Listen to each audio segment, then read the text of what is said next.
and welcome to our December reading, our 15th season. I'm Tom Hogan, the coordinator of the Milwaukie Poetry Series, and I want to also wish you all a happy holidays. We are delighted to have Christopher Howell with us, our poet tonight, and I'm going to introduce him in a few minutes. This reading tonight is our bonus reading for this season. It's something that we've added for our 11th reading. In having a poet who is from not in Oregon, although Christopher, in this case, was born in Portland and does have a degree from Portland State, as we'll see. Thank you all for being with us tonight for these virtual readings. We are delighted to be able to bring them to you, even though we're not able to meet in person. And we look forward to when we're going to be able to do that, sometime in 2022. Let me make some thanks, because there are a lot of people that we want to thank for this. First is the City of Milwaukie, who has been supportive of us from the beginning. Secondly is the Ledding Library, our committee of the Ledding Library, and appreciate their support this whole time. Thirdly is the Milwaukie Poetry Series Committee. I think you know we have an active committee that works on this, and you don't have something happen unless you have a group of people working on it. And finally, we want to thank Willamette Falls Media, who is bringing this all to you tonight, and especially our technician, Josh. We call Josh the magician, and that's what he does, to be able to get this all on the air. So thank you, everybody, for the effort and work that you've provided for the Milwaukie Poetry Series and to bring these readings.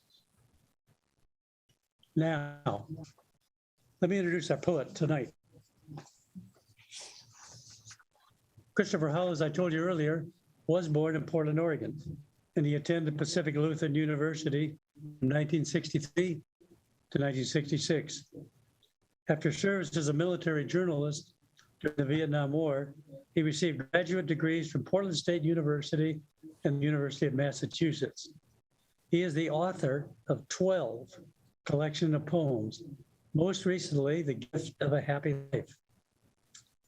Before that was Love's Last Number and Gaze, both from Milkweed editions, and Dreams and Possibilities, poems and new selected poems from the University of Washington Press. Chris has received the Washington State Governor's Award, the Washington State Book Award, 2 fellowships from the National Endowment of the Arts, 2 from the Artists Trust, and a number of other fellowships and awards, including 3 pushcart prizes.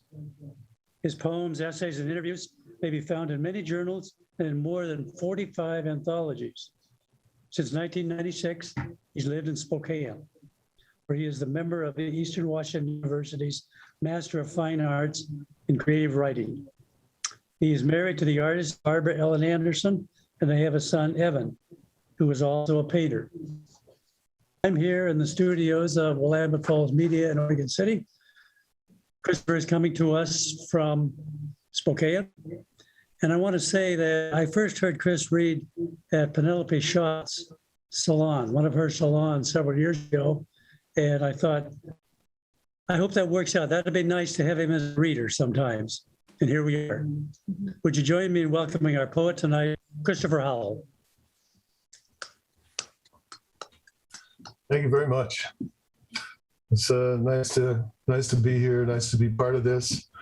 Something that I've known about for years, and it's a pleasure to be kind of in absentia in Portland or environs again. So I thought I would read some poems from this book, The Grief of a Happy Life, and then read some newer work. And then we could have a conversation. Anyone who has questions or comments, that would be fine. I'd like to begin the reading with a poem from a series of poems that start the book. The series is titled Theologia, and all of the poems have some kind of theological vector. And this is the first one. It's called Beyond Theology, the Soul. Beyond theology, the soul walks out into morning's mists and roses and huge dreaming sycamores and slips a robe of leaves over its bony shoulders, as if to trade some of its solitude for a little warmth, a little bit of the old earth that has forgotten it. When a fire truck rushes by, on the way to a catastrophe, the soul bows and enters the useless dance of sympathy, remembering Rome, Chicago, the great blaze of Herculaneum. When small birds mistake it for a tree, it makes the exhausted north wind sound and takes them in and feeds them those tiny seeds the dry leaves have hoarded all winter in their broken skin, as though they were children, their faces peering into the snow from dark windows as the moon goes by and the clouds pass like centuries of houses and roads and great armies whose souls are dented rust and who therefore brim with sorrows and have only themselves to blame. Crickets and katydids carve in air the soul's unlisted number and the shapes it might assume in a rush of joy, paying forward what the bent coin of flesh cannot afford to know. We are the guest within us, always, that we be not without habitude or solace, that we be not only what we have done and failed to do.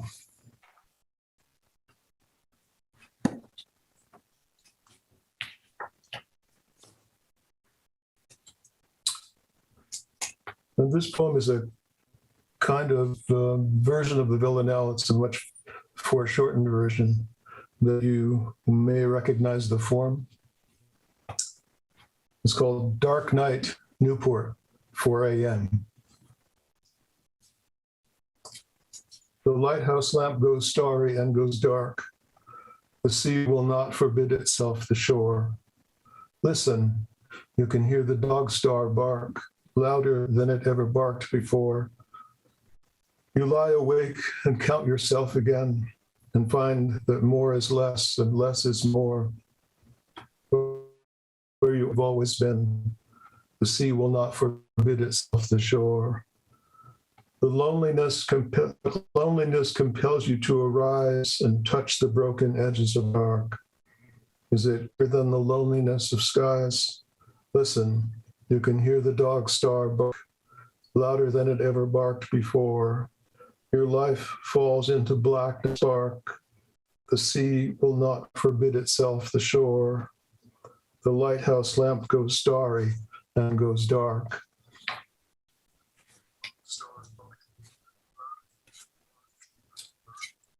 And this is the closing poem to that 10-point sequence, or the 10-poem sequence. It's called Close. I've begun to think that God is small, like a wren, a piece of blue beach glass shining in the wet of sea and sky, that doubled exposure. Every day, the huge sun, the blue vault brimming with invisible stars. Each night, the echoing expanse of, and always God in the palm of my hand, fluttering, gleaming like the soul with sweetness, with a vast reluctance to change us or give us anything but that sweetness, dismissed by the world because so small.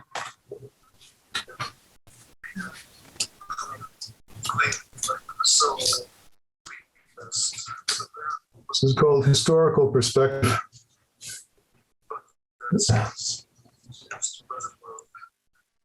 I said, it concerns one of my old professors, a history professor, who is very fond of referring to historical perspective.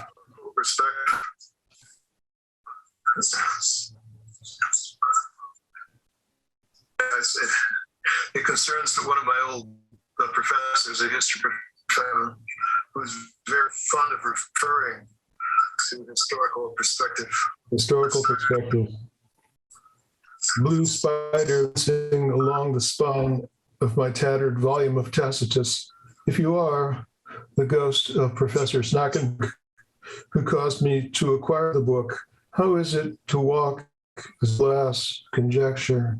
I'll bet It's hard to hold up those legs when not in use, when you're dreaming of your old fireside surrounded by beautiful daughters who fail will ever die. I believe it also, and here you are, terribly changed, but still contentious eyes sparkling like fists of tiny diamonds, beginning to weave your other history.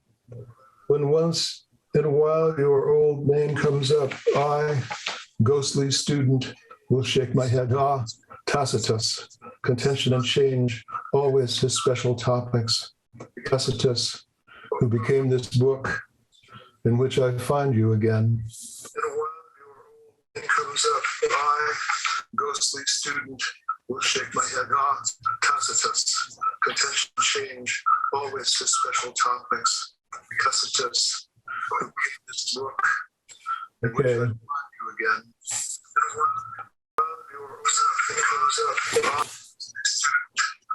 I had my reading all planned, but as usual, one keeps changing it.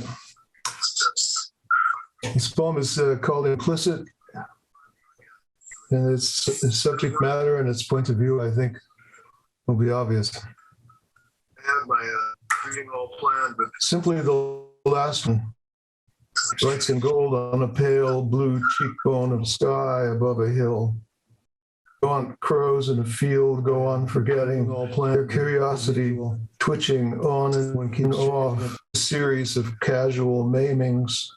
Beheaded garter snakes, heaps of wingless bees, the sweet neighborhood children thinking of lunch as they work. Be the last one, a chime of the not and the never. There it goes, fading now, and we can't stop its going. Should we hold hands, perhaps, sing, offer all we have, if only? It's so important, really, when you think there's, if it's the last one, just like each of us, becoming rumor, absent mist, light of a long dead star in our future past. Who cares but our barren sister, the earth, remembering plenitude. The last one, just like each of us, becoming rumor, absent mist, light of a long dead star in our future past. Who cares but our barren sister, the earth, remembering plenitude. Last one, just like each of us, becoming rumor, absent mist. This is called The Last Bus. The Last Bus, and it's a prose poem, so it takes a little time to read. Sat on desolate Pacific Avenue, waiting for the last bus to Parkland, though it would go only as far as D Street, then turn back to the barn, leaving me to trudge like a fallen angel past the strip clubs, bars, and all-night diners, past the loom of last call and drowsy cab eyeing me blankly, Patsy Cline and Connie Francis leaking from their radios like all the sorrow in the world. I had been to see my girl, spent the week's $6, bus fare, the movie, coffee, and just enough left to get me almost home. Maybe I thought of the tower room above the music department where we had made love in a splash of the moon. Maybe I thought such nights would never end, that love with the food would nourish wonder all the way to God. It began to rain. Maybe I knew we would become strangers, as I was myself a kind of stranger. The crooked neon smile of the sign of the Silver Slipper said this was likely. Maybe I thought of the 2 cigarettes waiting in my room next to a history of the Roman Republic, glorious, righteous, and doomed by nothing but the world it had itself assembled, believing it would last as the gods would last. Maybe the boy I thought this terrible or mysterious or right as the rain that made him shiver at who he was, and if true destiny was perhaps the shape of all be. I have walked ever since with the weight of the obvious growing less and singular, lit from within as though it were a house or that last bus parked somewhere out beyond the rain.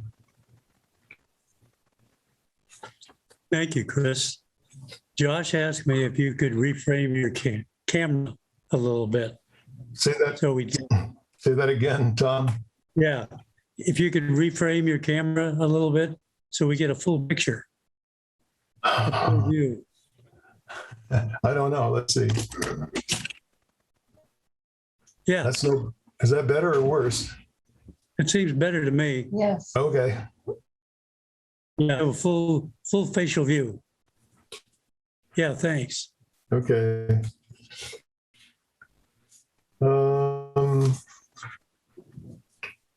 One I was going to read here, I seem to have lost it.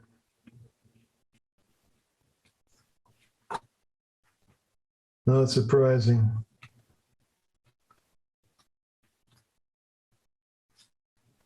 Okay. Between shores. Another crossing.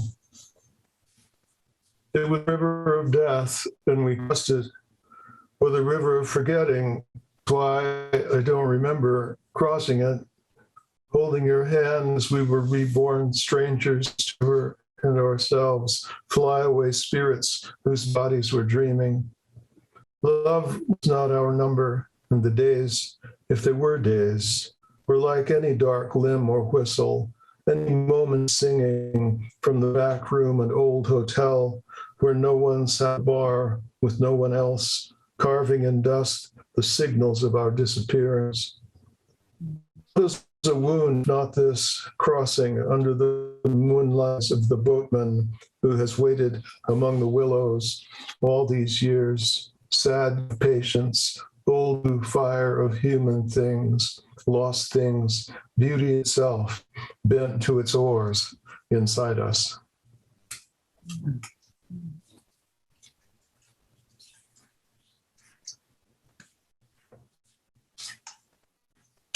This poem is called To Get Anywhere. It's for James Tate, in memory of James Tate. Jesus sat down in the dust. Well, he said, the body must walk a long way in this life. He said this to no one, but meant it. After a while, some men came out of the bushes and asked what the hell he was doing there. Jesus, didn't he know this was private property? Well, Jesus got up slowly and blessed them before moving on, stopping every few yards to scrawl in charcoal on a wall or rock. Should a peaceful life really require this much kindness? Or, Jews are my best friends. I myself am a Jew. Later, this will be conveniently forgotten. Trust me. Or, the dust is beautiful. See how it rises and falls to rise again. As he plodded on, he kept thinking, I wish I had a donkey. With a donkey, you don't have to walk. You can go anywhere. There'd be no stopping me if I had a donkey.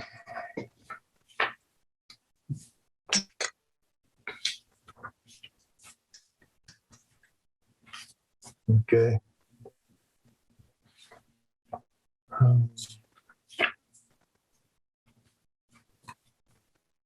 think I'll read the title poem of this book.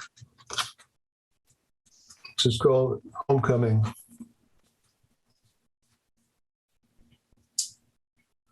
I put on my good black shoes, my shirt of gray softness that reminds me of luck, and the blue hat given me by a child who left this earth, shadow made so beautiful.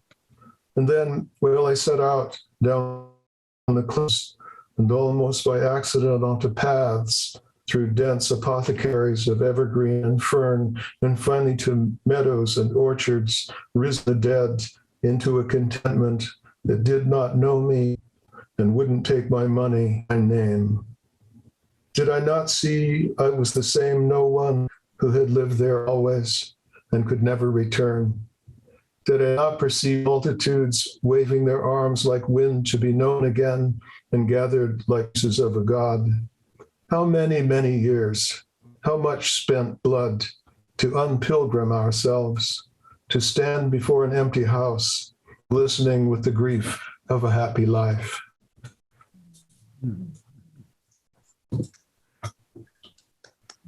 So then I thought I would read some material.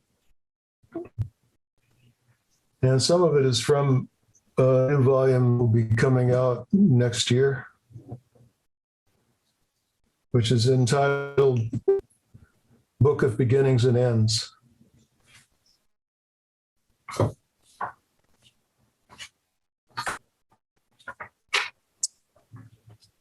Poem from my father on Veterans Day. If I wake in the night and open the door, what I suppose is that gray house where almost nothing has been broken since the war, or one of the wars, in which pride and trouble and rage were made manifest and purified by the frank absence of war's necessity. What truth could I send back to my father, dead these 25 years? My father who knows already that most of the world's contention comes to nothing. How could I bring him out there in his boat, fishing his silent happiness, time having loosened its success and left him peaceful as wind that barely stirs cattails along the reedy shore? And what a shore now, since anything is possible. In longing and memory, I build plank by plank, the whole of it turning vaguely as it passes under a bridge, one light glimmering in a window, tired-looking angels asleep on the roof, demons and sorrows asleep outside in the snow.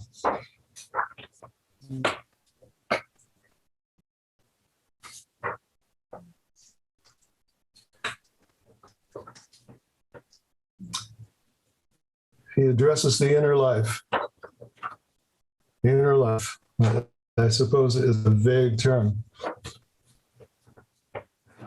On the other hand, it seems to me to describe what I'm mostly writing about. I mean, all these years.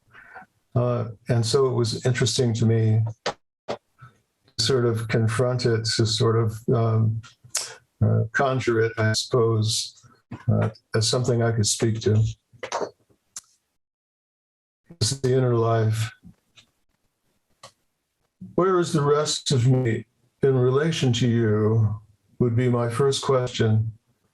Can I reach you with a kind of kiss or touch phrase, such as one might speak to a god? Are you a god there in my bones, built of passion and grief and refusing advice? Sometimes I think you are a lost swan telling a story to rushes and ponds and longing to fly like the others, if there are others. For all I know, you are a community or a nearly invisible liquid stillness through which I am at times allowed to see color become perfect again, like the morning in which I see myself unfrightened and forgiven and in love, timelessly walking up a green hill in an absent with one light shining, whispering, "This is your life, be glad."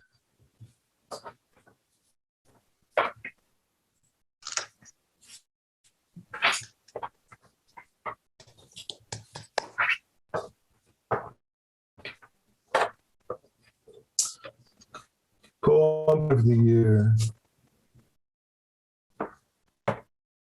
Though the lilac has passed its bloom, sometimes hummingbird right there, each an offering with its own melodic color.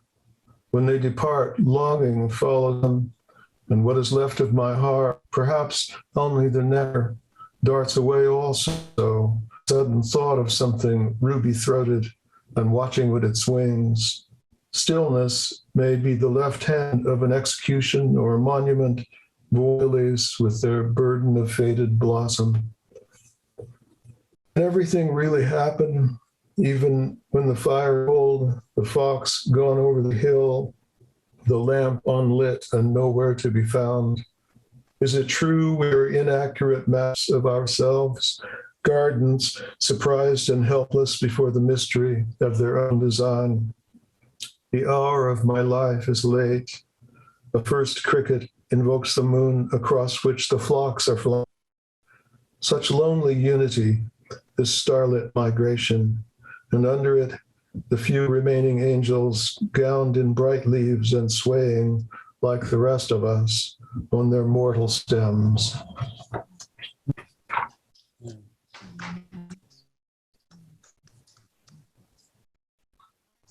Okay.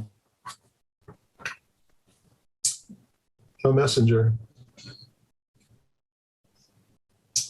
I heard you arrive, soft fit against the glass sliding door, and found you perfect as an image of yourself on the gray boards of the porch, eyes still fixed on the shining sheet of sky that killed you. No name really comes with this sadness, the rust of things, fracture and falling away like moments or angels we wish for and never see. Your soft silk russet black breast and black breast is warm still, as though you might suddenly stand and fly up into the fiery maple again. But you are in the underlife, where my child, the one who could not fly and was lost, has been these many years. I hope you will tell her I handed you gently into the tall grass, that I grieve for you and all mortal accident, that I know she has the heart of a beautiful bird now, somewhere in time or its absence, that blew on you softly in case you might be brought to breathe again.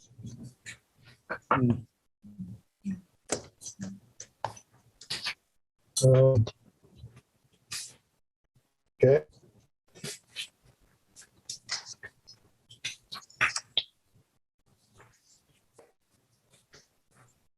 I seem to write a lot of poems about the darkness, and I stay up late.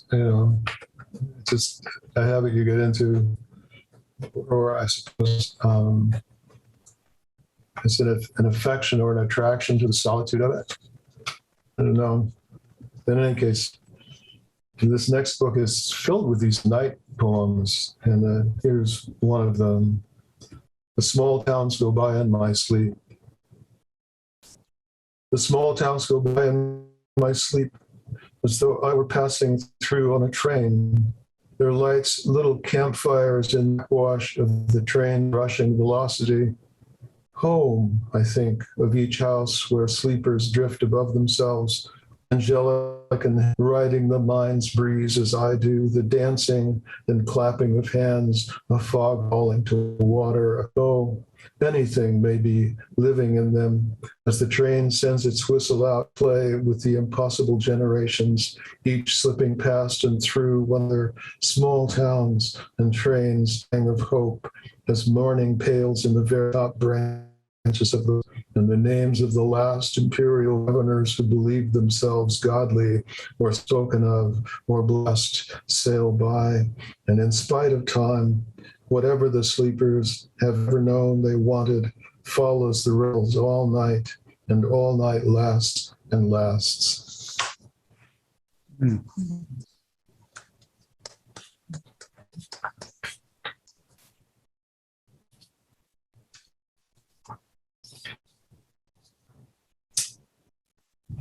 Midwatch.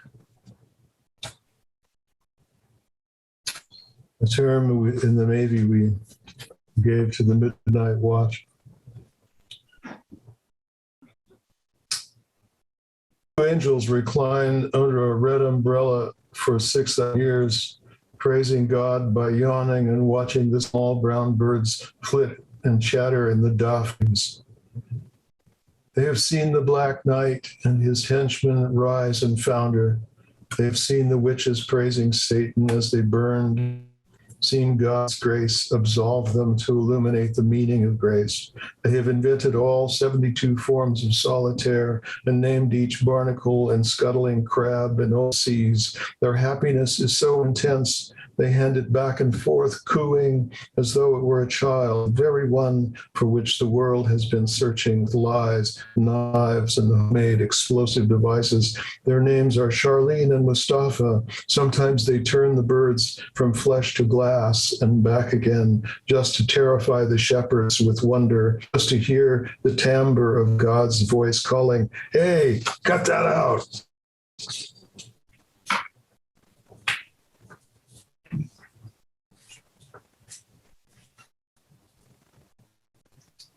Oh, a whole bunch of night poems here. Each night at an opera house. The Djetsky, who's referred to in this poem, was the dad who was famous for making leaps that seemed inhuman during his performances. He stayed aloft not so long. Nijinsky wakes up in the grave and does a little pearl-like dance for the image of the great crystal spider that claps and claps like a galaxy calling its children home. Some kind of tide brushes the face of his uniform. Footlights come up. He dances deliberately across a lake somewhere, wishing all of Paris awake again, dumbfounded by the alien bloom of his body turned to music. A kind of lonely happiness, frightening a room, its arms becoming wings again, joining the dead swans in their millions. Each night is an opera house no one knew was there. Centuries step away from the wall, and Nijinsky embraces them as if what lives there were a kind of forgetting, reborn with each elegant leap into the darkening air. Is this a homecoming?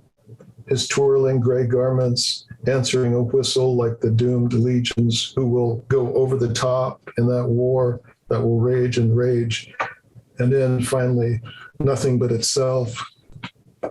Impossibly again, among the vanished crowds and their cheering, he begins to consider his descent.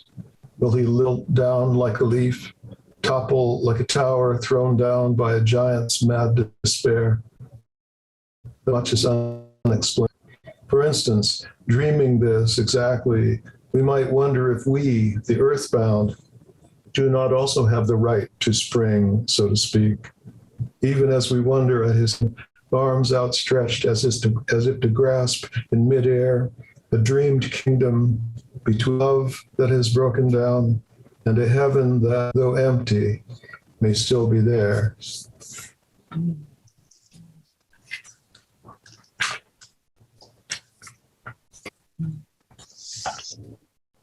Okay.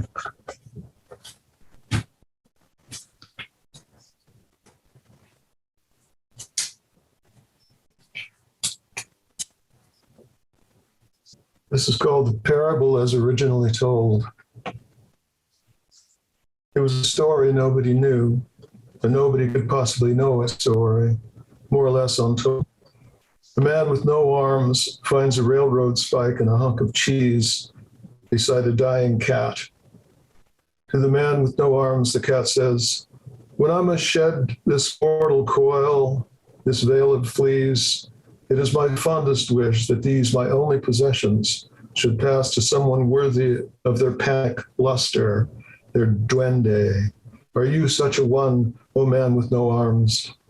The man with no arms enters a frenzy of nodding and falls forward upon these treasures, devouring the spike straight away and furiously at the cheese.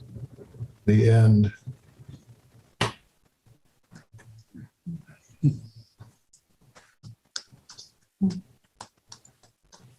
It's much to surprise yourself when you're writing. You have no idea where something came from. It's a great pleasure, to discover that something was there. Something was there somehow in your sensibility that you didn't know. I had no inkling about. That would describe the provenance of the poem I just read. These two poems I'm reading are both from Love's Last Number, which is the previous book. But I wanted to read this poem because it's kind of a Portland poem.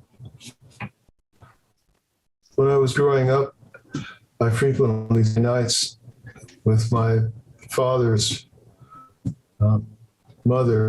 grandmother. She was quite elderly. To watch Friday night wrestling. She would, make popcorn and we would sit there and watch Friday night wrestling. It was a time when occasionally the people that ran it was at the National Guard Armory downtown. I remember they would have someone from the major national circuit come through and wrestle one of the local guys, and the big villain of the local wrestlers was named Tony Bourne. Some of you might remember. The Limits of Mercy, this is called. It was tough Tony Bourne strutting in the ring again, having thrown Gorgeous George over the turnbuckle into the third row in a great clattering roar of smashed folding chairs. Beside me on the couch, my grandmother shook her head and made a disapproving sound with her lips. Tough Tony beat his chest.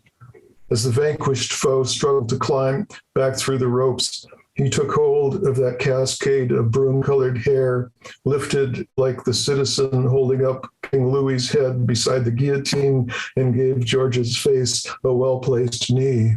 "Oh," my grandmother said, "mercy."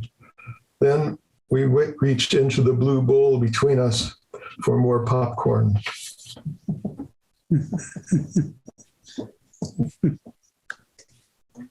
Two more poems. My youth. I'm still holding a girl's hand by a fence in the dark schoolyard after the dance class our parents insisted we attend. Her blue dress still graces my knuckle as we move, dreamy and embarrassed, springtime softening the little light there is or would ever be. I still believe if I touched her light brown hair, it would be transformed, ennobled by its luster, as Arthur was ennobled when Guinevere turned that first time and looked straight into his eyes, the total claim of that. I'm still slipping out as the house dissolves in sleep to walk rain-doomed berry farms and empty fields. At the slouching Groot Hall, the one caretaker is drunk again, and as I pass, holds up his arms, a little like Moses, that the waters part and spare us all. He's still there, surely, if walking backward, I could undo the knots of cold disaster, the freight train of unremarkable days with their immense load of nothing I could name. I'm still in canoes, baseball games, fistfights, and dry movies with their huge godlike screens and sputtering speaks. Still tasting my grandmother's raspberry pie, stealing my first slugs of whiskey and getting too smashed to stand. Next day I'll be singing in the choir beside my father's booming baritone and thinking of that girl again, one who comes back in her blue dress always, who holds my hand without speaking, who danced with me all through those years of tedious lessons, who looks straight into my eyes.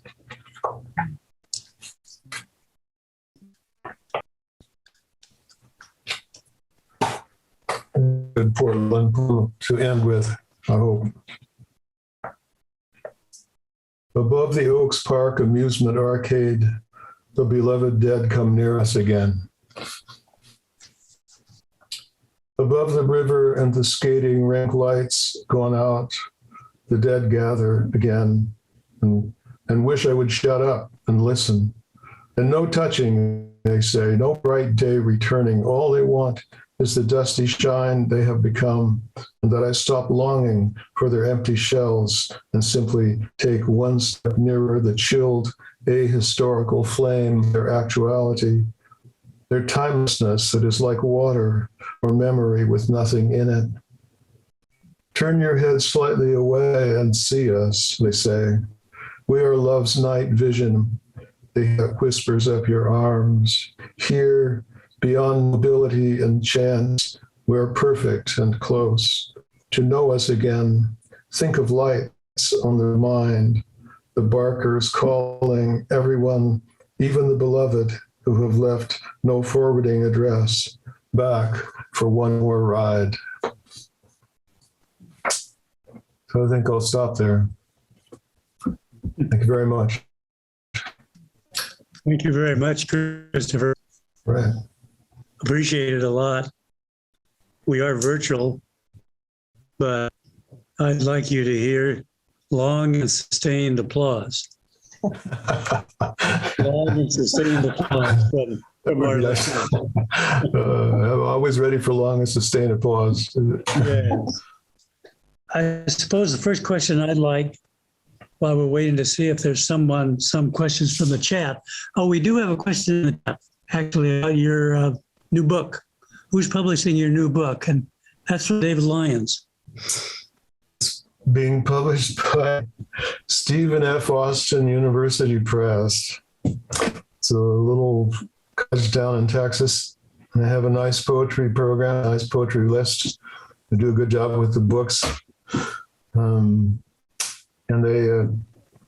they said yes in 4 days. So, and you know, all of those things are good. More, you can wait 18 months, you know, for an answer. And then when the answer comes, even if yes, we think we can do this within 3 years. I'm not about to do that. I'm not an age where I'm not waiting, you know, 3.5 or 4 years for books to come out. So I was very pleased to find out about the press and very pleased that they liked the book. So. When's that going to be out? Do you know? Well, they tell me it will be out in 2022. That's as far as it gets, apparently. Okay. But that's firm enough for me. Okay. Well, good things on that. And we're going to have information that is going to come up on the credits at the end about where to get Chris's books that are already. Let me start a question and ask you who you're reading now. What am I reading now? Let's see. Yeah. Well, I liked very much Ilya Kaminsky's book, Deaf Republic. I thought that did some unusual things. The kind of puppet show quality of many of the poems. An overall sense of a dramatic whole that the book presented is unusual and really pleasing. I'm always reading anything Laura Kosicki publishes. I find her just a wonderfully inventive poet. Also, there's great fluidity in the poems, just the way they move. The poet Melissa Kwasny, whose work I cherish, and I've been reading work from her that is so far unpublished. So I guess I'm ranging about. I haven't found. I don't have any great discoveries to speak of. I am a publisher as well, and we just published a book by Nance Van Winkle called The Many Beds of Martha Washington, which is part of the Pacific Northwest Poetry Series that my press, Lynx House Press, has taken over. And I'm really, really fond of that book, and have high hopes for its going forth in the world. Yeah. So. Well, thank you on that. Sure. Here's a question from Lex Runciman. Lex. Yes. And he asks, Chris, your poem is a big world. Can you talk about what gets into the poem and what gets left out? Can I talk about what? What gets left in, what gets into your poems, and what gets left out? Okay. Well, that's an interesting question. The inclusion, exclusion question. Um, I like phrasing and imagery that's resonant. I like it to do something besides describe. I want it to have a tone to it, an undertone. I want to suggest that that it's not pictorial somehow, that it has, if it's figurative, that it has the effect of figurative language. That's what I like to keep in the poems, and what goes out of them often is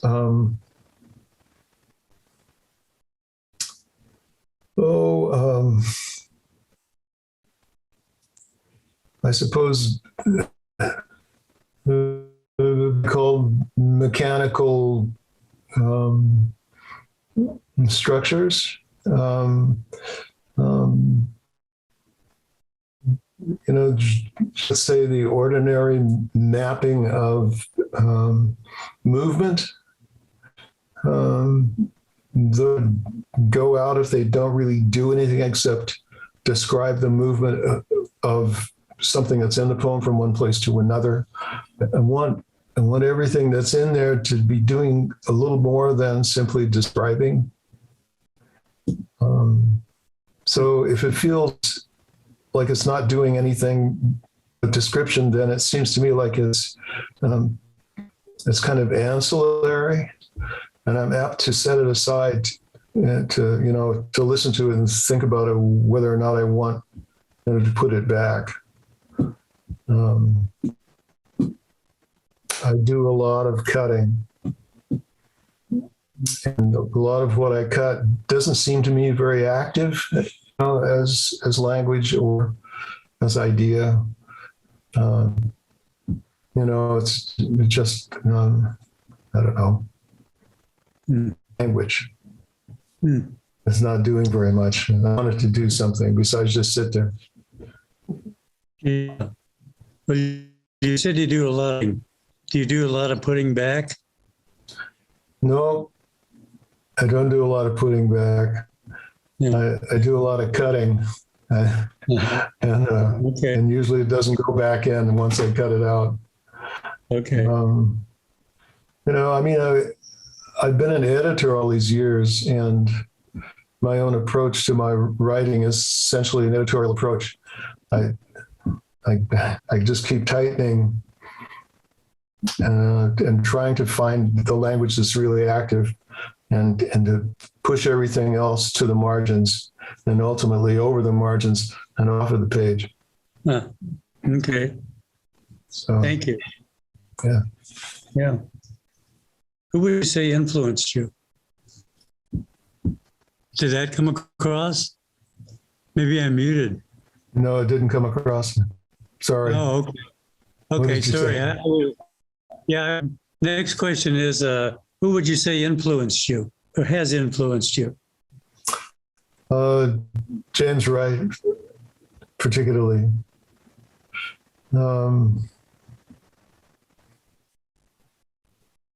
Really, James Wright and the other people that are more or less conventionally associated with him, frequently referred to as the deep image poets.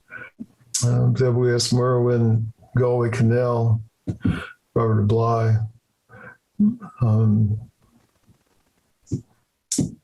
Some of my former students really had an impact on me. Yusuf Omanyaka, for instance, even when he was a student, he taught me a good deal about muscle, I guess. Let's say the idea of the poem being a force and having force inside of it. He had that, even when he showed up at school, he didn't have to be taught by anybody. to do that. But I think that he provided a really interesting example, it seems to me, and useful, and continuingly useful, at least to me. Mhm. Uh, Okay. Thank you. yeah, sure. My wife Jane is here with me in the Willamette Falls media, and I'm going to see if she wants to ask the next question. Can you ask him what made him start? I was wondering what made me start writing poetry. How did it begin and how did it evolve?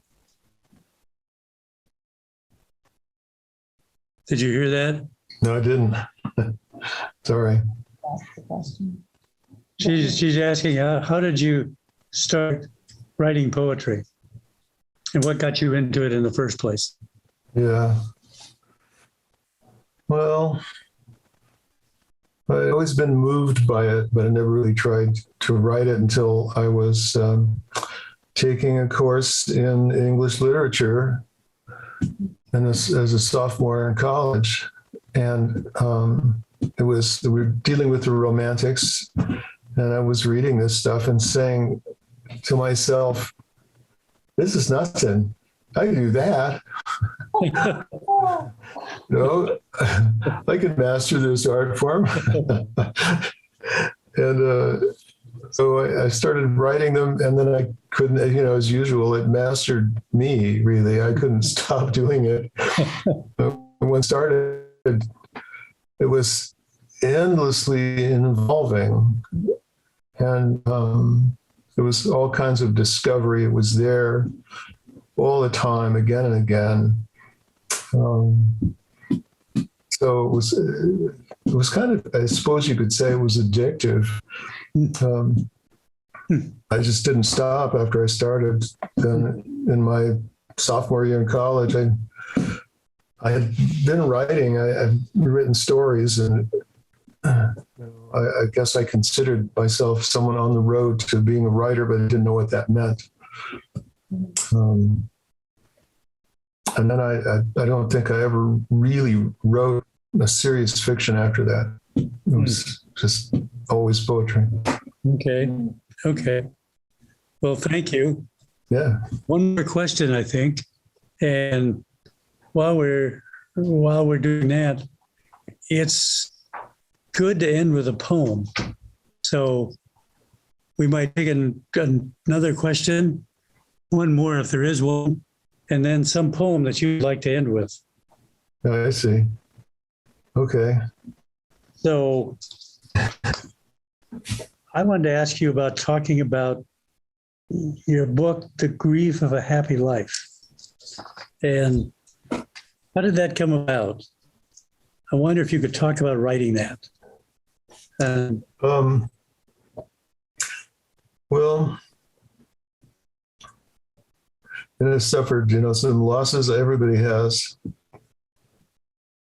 Mm-hmm. The one thing that you discover is that the grief is not, it's not sheerly destructive. It has this other side.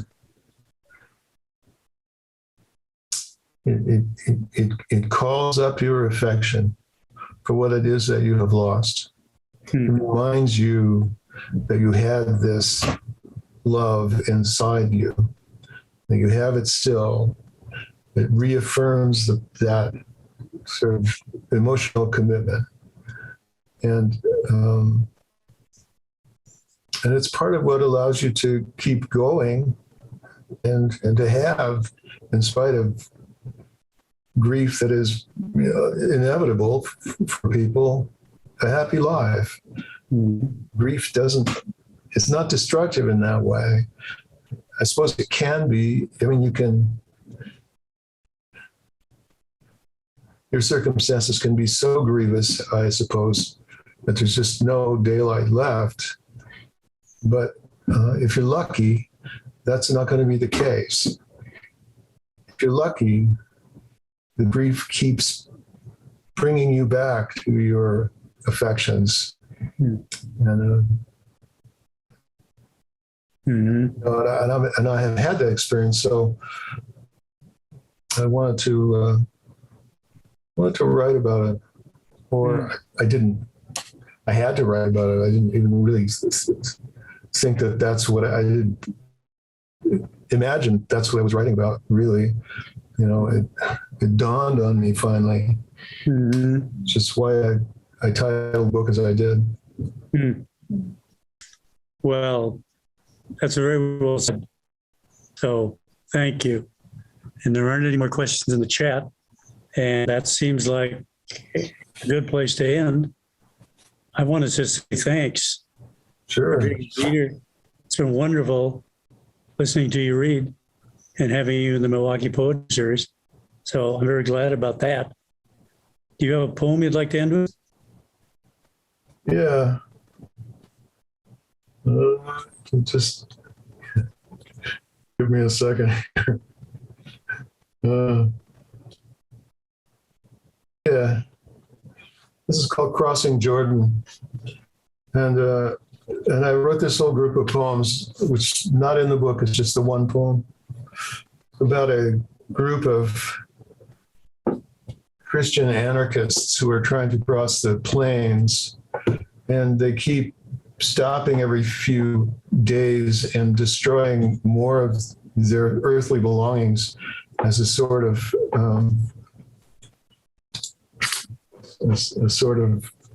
ritual of celebration and also an invocation to their protection. And so this is a poem about that group of people. They're not Mormons, incidentally, but they would come back, I think, in my thinking anyway, somewhere in the 1850s. Crossing Jordan.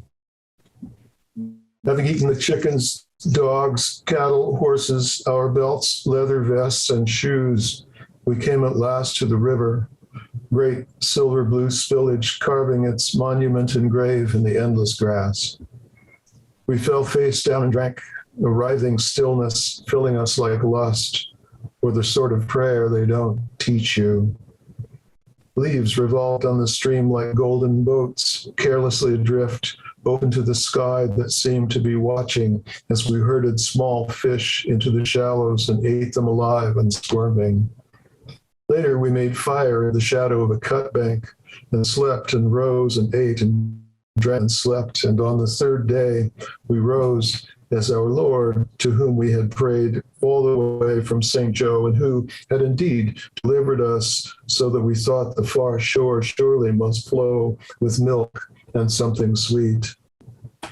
So we made our crossing, the stream being wide but shallow. Only one 9-year-old boy broke the human chain, and so was swept away. Brother Jacoby said it was what God and the river required by way of sacrifice, and the boy's father for him with a knife. Thus discord came upon us and a taint upon the new land, so that some of us longed for our lives as they had been before we dared to cross the glinting vein, before we dared the Lord to give us everything. But finally, with the river at our backs, it seemed wrong to think this. Praise the Lord and his angels, we said, when we buried the torn and bloated boy who had reached down with both hands for something bright in the water. Thank you very much, Chris. Yeah, thank you. Great. Thanks for being here with us. My pleasure. Ashley Tolliver is going to be here in January on the second Wednesday of the month. Thanks everybody for being here and logging in for our reading tonight. It's been great having Christopher Howell as our poet, and good night, everybody. Happy holidays. Yeah, happy holiday.